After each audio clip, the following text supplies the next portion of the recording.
Hello everyone, this is Kurokku Speaks with another review video.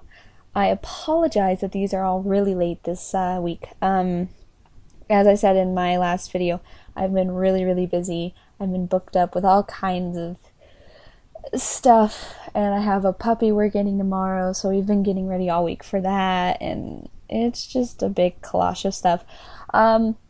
Even though these are going to be posted different days and stuff, most of these videos are being made in the same time frame. So I apologize if I jumble or anything like that. I'm doing a review on a creepypasta OC. The only downside is I already reviewed her. However, I accidentally popped out the my recorder at one point, and so it went to complete static. And I was like halfway done, and I didn't know until it was all done. So I was really bummed out about that. So I will be re-reviewing the creepypasta OC Batty Betty. The bio is, gosh darn it, computer stop. The bio is pretty long, and I already read it once, but I'll be rereading it again, which I don't have an issue with. I'm sorry. I don't have an issue with re-reviewing her or anything like that. It's nothing like that. It's just, it kind of stinks when you do like these really good reviews and you think you did like totally awesome and you're really proud, and then you find out that you have to re-review it. So it's like,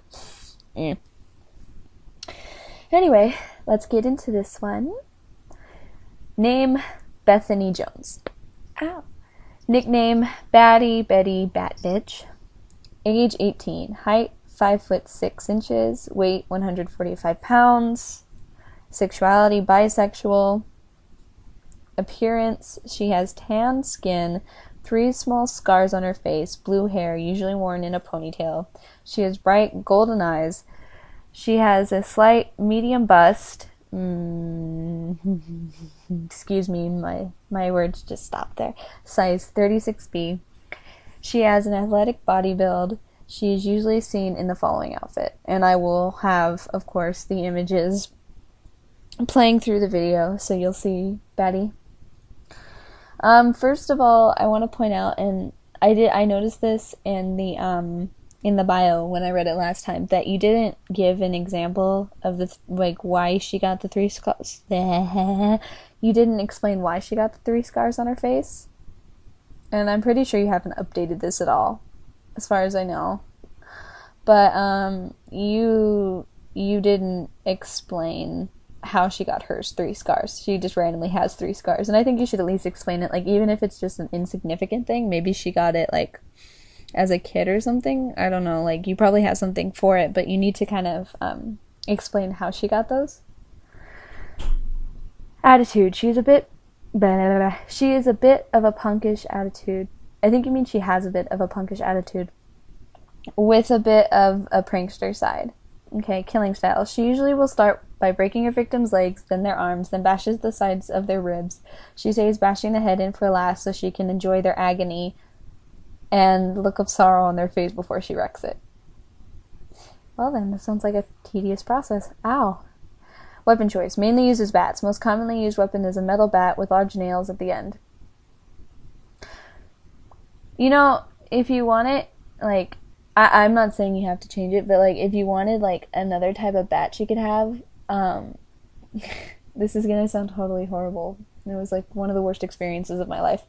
I had a group of friends, and they were, like, I guess it was like an initiation that I was totally unaware with. And let me just explain now, I was like the most innocent child in my middle school. Like, I was literally Little Miss Innocent. I didn't even know what homosexuality was until I was like, I don't remember how old I was, but I didn't really realize what it was until like 6th or 7th grade. Anyway, I had a group of friends. I have terrible choice in friends, but I had a group of friends where they had like, one of them had a bat, like a metal baseball bat, and it was broken in the top, and it was like really jagged, and it's like one of the scariest weapons I've ever seen, because it is like sharp as heck, and it could pierce your throat really quick. So like, if you need like another weapon idea, because like just one baseball bat, she should probably at least have 2, because it would be extra protection just in case, because like you never know what could happen, like if something got knocked out of your hand or something. But yeah, like I personally think like those are really, really scary, and those are just as violent as nails, because I mean it's like they're jagged ended if you break them. And I got threatened with one of those and it scared me. I almost cried. I was literally terrified because I had one pressed up against my throat. You never forget that. Okay. Stats. Speed is 7 out of 10. Strength is 4 out of 10. Stamina is 4 out of 10. Stealth is 6 out of 10. Power is 5 out of 10. Defense is 5 out of 10. Isn't strength and power the same thing? Like, I might be wrong, but... And I think that her strength would have to be one of her stronger points, because because if she's bashing people's bodies, she would need to have quite a bit of strength, because like if you're like and you kind of like lightly hit someone, or you're not going to have enough power. But I'm pretty sure power and strength are the same thing. You should probably have intelligence as well in the stats. Extra info. She has no memory of her life before her death. She only accepts Slenderman will call her Bethany. Everyone else, she tells them to call her Betty. Backstory. This part is under construction. This part is under development and will be updated as time goes on. Okay, backstory is long, so be ready for my terrible grammar. Bethany was born into a regular family. A mother, a father, and an older brother. She was a pretty good child until she hit puberty, where she then started to prank everyone around her. They started off as harmless pranks, but she soon started to get more elaborate with them. By the time she was 15, she started dressing in mostly dark clothes to fit in with her punk friends, as her father called them. She didn't really argue with her family like some of her friends thought. It would... Sorry, don't mind me, just daydreaming here. It would just be about the usual teenage thing. She soon started taking a liking to mailbox smashing, always getting away with it due to the fact she would make sure she did it. Grammar. I'm sorry, I have been busy all day, so my brain is like not even here. Always getting away with it due to the fact she would make sure to do it in the dead of night. From there on, she grew to love vandalizing other people's property and school property. She was smart enough not to leave anything that would lead back to her, even going as far as to hide her bats in her closet. A year before her 18th birthday, things in her life suddenly felt odd. She felt like she was being watched often. She thought it was just paranoia and that it would probably go away soon, but she was wrong. The feeling of being watched grew and grew. She didn't have a good reason as to why the feeling stayed, or why it even started, but it was starting to drive her a little crazy. She soon told her brother about the feeling and how it was affecting her. He joked saying it must be driving her batty before he came out and said that he had found her bats while helping put away clean clothes. He agreed to keep quiet about her vandalism if she would take over his night shift at the grocery store for a few nights. Once she agreed, he soon started jokingly calling her Batty as a little joke to himself. She knew he was trying to help her get on the right path, but she would rather bust things up than be a law-abiding citizen. She hadn't told anyone. Look at me, just throwing in random letters. She hadn't told anyone, but she had been thinking about what it would be like to bash a person with one of her bats. She had grown bored of damaging places and objects, and she wanted to know what it'd feel like just to beat a person. On the last night of her brother's shift, when she came home, she noticed that the front door was wide open. Her family never left the door wide open at night. She knew something was up and decided to sneak into her room through her window. As soon as she got into her room, she grabbed one of the metal bats and started to walk slowly into the house. She checked her parents' room first and was met with the sight of their mangled bodies that looked like they had been beaten with some kind of object. Boop, boop, boop, boop, boop, don't mind me, She knew she should feel upset about her parents being dead, but she just but she just felt like it didn't matter to her. She couldn't get herself to care that they were dead, and even though she had loved them, oh, even though there's no and there, Red, what are you doing? Stop it. Okay. She brushed off what she just saw to keep looking through the house, wanting to find whoever had broken into her home. She soon came across her brother's room, but instead of what she was met with in her parents' room, she heard her brother begging for his life. She crept up to the door and opened it slowly, just a crack. Inside was what looked like a man with an orange hoodie standing there over her brother, with what looked like a rock in one hand. She opened the door some more so she could slip into the room. She stayed behind the man as she came up behind him, and once she was close enough, she swung her bat and hit the guy in the head. She hit him a few more times, enjoying the fact she was hitting him, but she stopped when she heard her brother call her name. She turned around, a smile on her face that looked out of place for the situation. She started giggling as she took a few steps toward him. He backed away in fear, seeing that his once beloved sister seemed to enjoy something as odd as beating people with blunt objects. "Betty, please, put the bat down. We need to get out of here and call the police," he more begged than said to her. She just started laughing and moved closer to him. She then brought down her bat on one of his legs, continuing to hit it until it broke. He screamed as she kept on doing the same thing to his other legs. His other leg. He has 5 legs. There you go. He has more than one leg. She soon let out a fit of laughter, enjoying the pain she was bringing to her brother. Her brother took this chance and rolled out. I'm thinking it makes me grammar wrong. Her brother took this chance and rolled over onto his stomach, using his arms to crawl away from her as fast as he could. Betty soon noticed him trying to get away and followed him slowly. He had made it to the living room before Betty got bored of watching him trying to run away. She smiled as she got closer to him, using the chance she had to bring down her bat onto one of his arms hard. There was a loud snap sound as she kept hitting the first arm with her bat. Her brother's throat was going raw from all the screaming he did as she broke his arm. He begged for her to stop when he saw her going for his other arm, but it fell on deaf ears, for Betty was enjoying this far too much. Once she broke his other arm, she moved to his side and kicked him onto his back. She was giggling like a schoolgirl when she took her bat and started hitting the sides of his ribcage. She didn't hit them as hard as the legs or arms, but it was enough to break a rib or two. She then stood over his body as he looked up at her, still begging and pleading for her to stop, though his voice was barely above a whisper. Betty just laughed at him. "Guess I really am Batty, aren't I?" she asked as she brought the bat down to his face. She did this several times until his face was gone. She laughed at what she had done, but tears flowed down her face. She felt awful for killing her brother, but at the same time she was so happy to have gotten to bash someone like she had always wanted.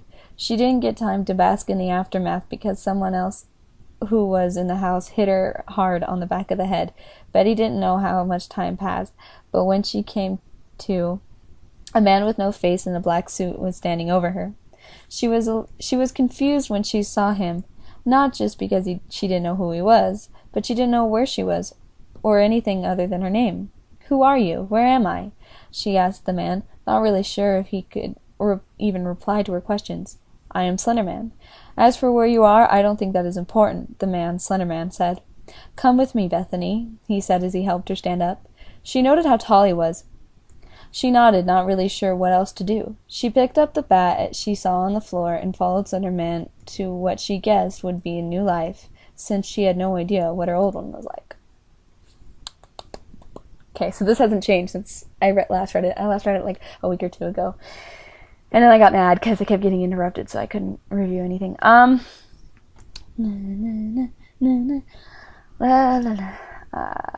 like really hungry, and I've only had like coffee today, so I'm sorry if like I'm kind of spacey. Like things aren't settling correctly, so I'm kind of like my brain isn't working full force.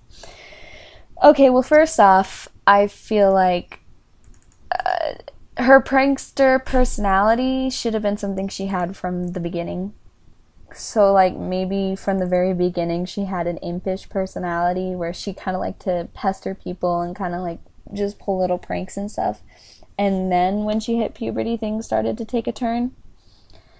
Because if you think about it, like her just suddenly turning all crazy, like, her, like, she's like a pretty good child all the way, and then just suddenly, like, oh, I hit puberty. I'm gonna be like I'm gonna have a prankster personality. Like, it sounds like she should just be an impish person from the beginning. But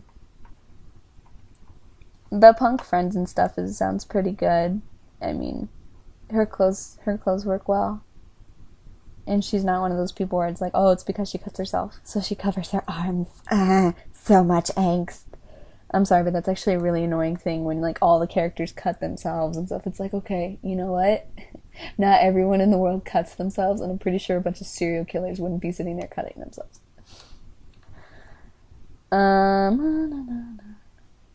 She didn't really argue with her parents. I don't really get, like some of her friends thought. Did some of her friends think that she argued with her parents a lot? Like, why is that relevant? I don't really get why her friends are all that relevant until the mailbox smashing, because I guess, like, they would have introduced her to it. One thing I do want to say, though, is when you bring up how, like, she just suddenly wanted to bash people, I feel like you shouldn't be so quick, because you kind of sound like you rush things. Like, they don't build over time. It's just kind of like, oh, and then she suddenly was like this, and it's like, And I feel like the way you express her, she sounds like she has either, like, a form of schizophrenia or she suffers from something like psychosis.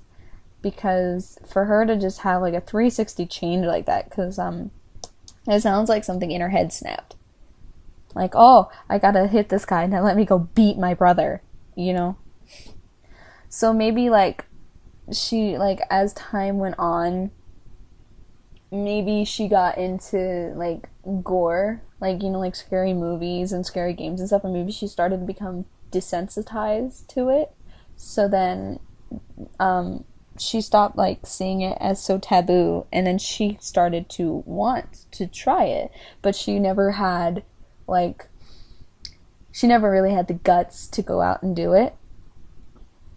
And then, maybe that temptation kind of grew over time, and then when the guy comes in and is killing her parents, then she turned around and she just completely snapped after hitting that one guy. And is that one guy supposed to be Hoodie? Like, I'm just guessing here, but it sounds like it's supposed to be Hoodie.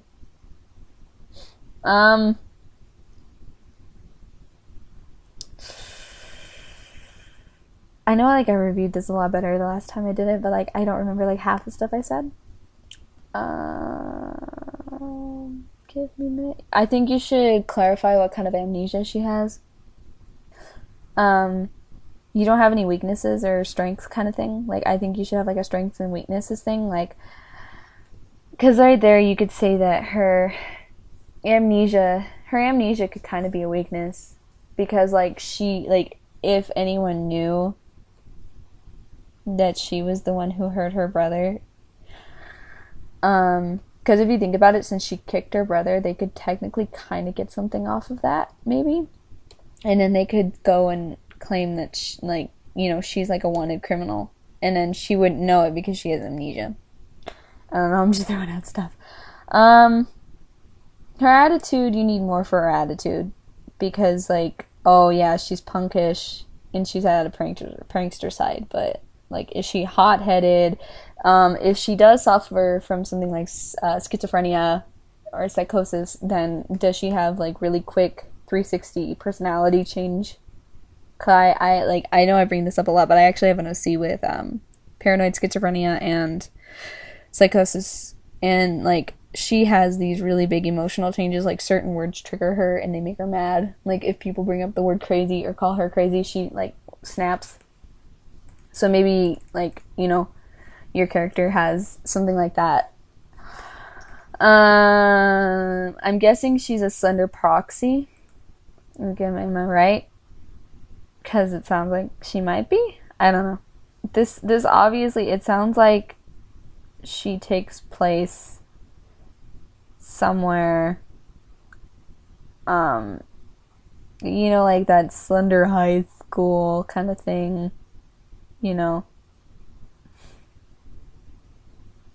I'm reading through your comments and I'm reading like that one guy that's like, oh, my OC is the most impossible OC, no one can beat him ever. No god modding there. Even though the fact she is seen and spoken in the story.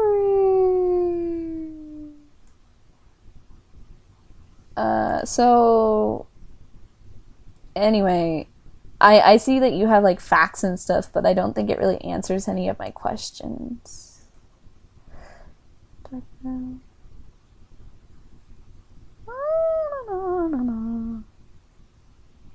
Yeah, I don't. Okay. But yeah, because you say that she killed her brother. Oh, that's what. Okay, I'm sorry. Like that just popped back in my head. Okay, her brother. You would need to have him like tied down or something because one, her brother is older than her, and two, when you get hit, if there's a threat, your body goes into fight or flight mode. So he wouldn't have just laid there and let her bash in his legs. Either one of them. He would have done something. He would have fought her.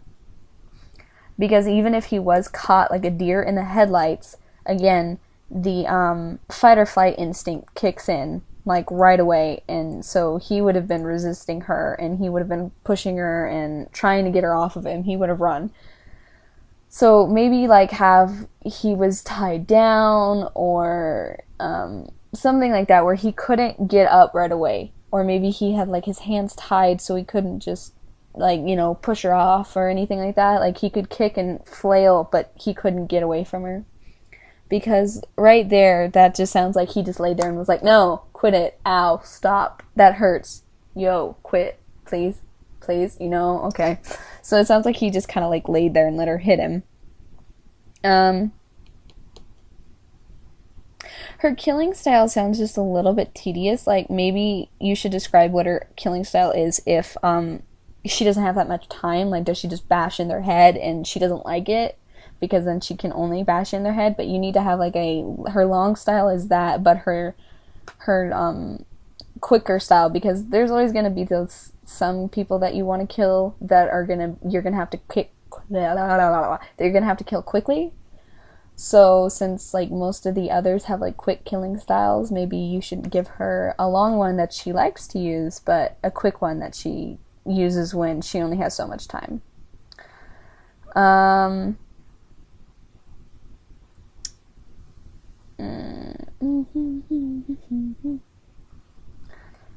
don't really see much else that I need to really review.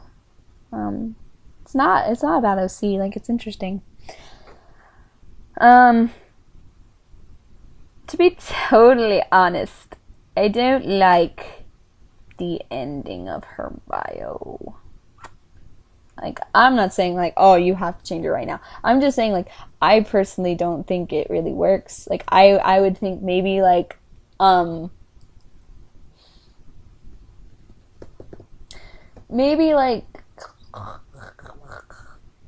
they do that, like, they knock her out and stuff, and they do all of that, but maybe they leave her in the forest where Slenderman lives, because they know that she'll find him. Maybe they want her to find him, and so then it's, you know, something like that, and then she's far enough away from home. I don't know, I just didn't like him, like, just suddenly being like, hello, my name's Slenderman, I'm here to take you away. Because, like, I don't know. That's just my personal opinion. You also didn't mention if she was alive or dead. Because it's like, is she actually dead? And she's, like, yeah, like, is she dead and that's what's going on? And so she was killed and that's why Slenderman can talk to her? Because the thing was, like, Slenderman only interacted with, like, children and then just killed human, like, other people. So maybe kind of explain into that a bit more as to why. I'm trying to think of other stuff because I'm trying to be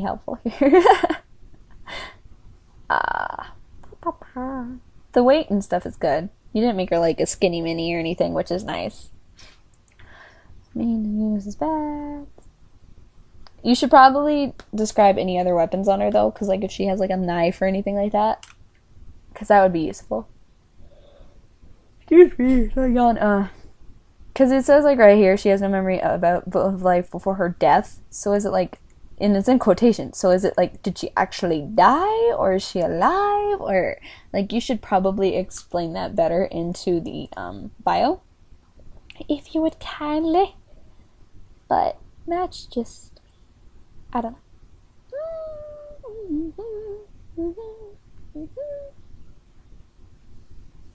I think that's all I can really say. I'm probably gonna listen to this later and be like, wow, I sound like a retard. I think that every day though. Anyway, I think that's all I have to say for this one.